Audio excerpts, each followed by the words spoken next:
How to make iPhone alarm louder. To get started, first of all go ahead and open up the Settings application on your phone.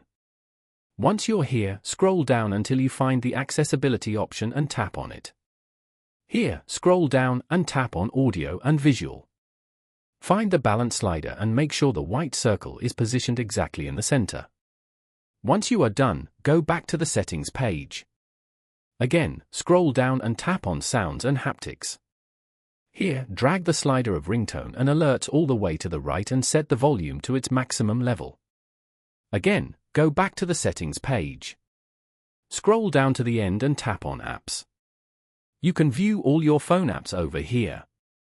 Tap on Music and adjust the EQ settings to choose an option that is known to boost volume, such as rock. By applying these three settings, you can ensure your iPhone's alarm is set to its loudest possible volume. Following these steps, you can easily make iPhone alarm louder on an iPhone.